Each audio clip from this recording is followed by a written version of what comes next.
Thank you, Mr. Chairman. Buenos dias. In the name of our Lord, I bring you warm greetings from the people of Kiribati, on whose behalf I'm very proud and privileged to represent.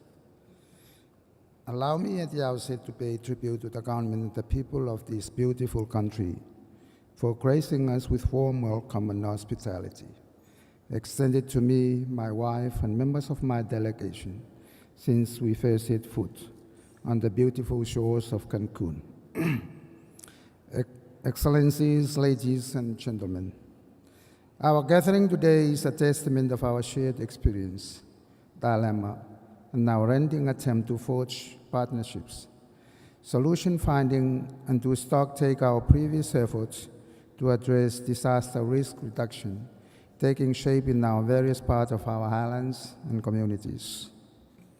I join you here in Cancun because this is a platform that provides for an international discussion on a matter that touches the lives of my people every day and my nation's development. Climate change is a significant factor contributing to the severity of natural disasters, with our people at most risk and most impacted. Kiribati, like many other highland nations, have continued to bear the brunt of these calamities, and so solutions are indeed critical, but they should be solutions that are acceptable, effective, and just to all involved. If there is to be action, it should be action that addresses the heart and root of the cause.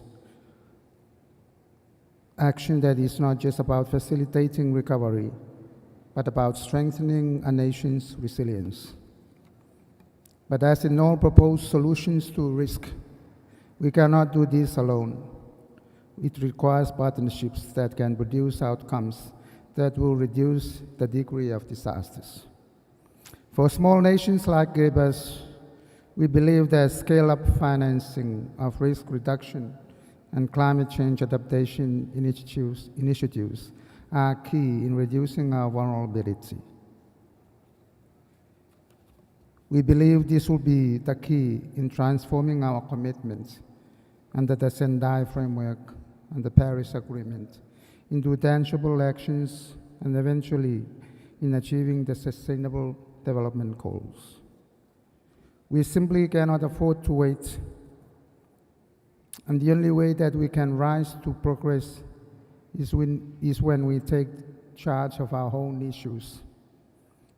As such, my government have embarked on a new innovative financing modality that will allow us to fast-track financial support for our sustainable development agenda. We are looking at leveraging our sovereign wealth fund as a collateral for concessional debt financing.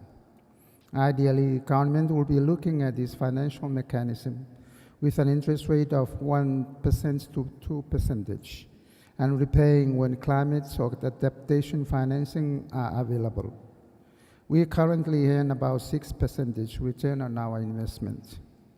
In yesterday's discussion, there was also a call to consider looking and doing things differently.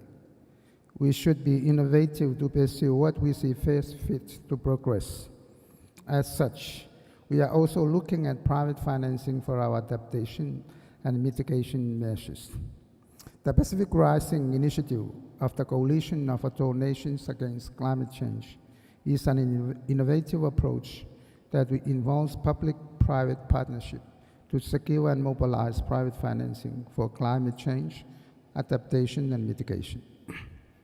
Our people have given our government a mandate a year ago to lead and guide our nation, and as leaders, we have bigger dreams of the promised land we want it for our people in 20 years' time. This prompted government to launch the Kiribati 20-year vision, KV20, that focuses on harnessing our gold mines from the vast ocean resources and tourism, which we strongly believe will provide tangible economic and social benefits to my people. Huge amount of resources, investment, attention, and innovative energy are required to progress this forward.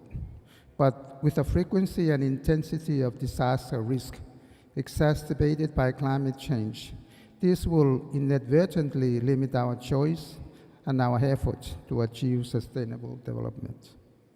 I have no doubt that the succeeding deliberations from here in Cancun will put forward a plan that will further accelerate progress and introduce innovative ways to strengthen our capacity to fast-track financial processes. Ladies and gentlemen, for the sake of our children and the future, let us work hard to ensure that no one is definitely left behind. More chairs, great chairs. Thank you. Thank you, His Excellency Taneti Maamau.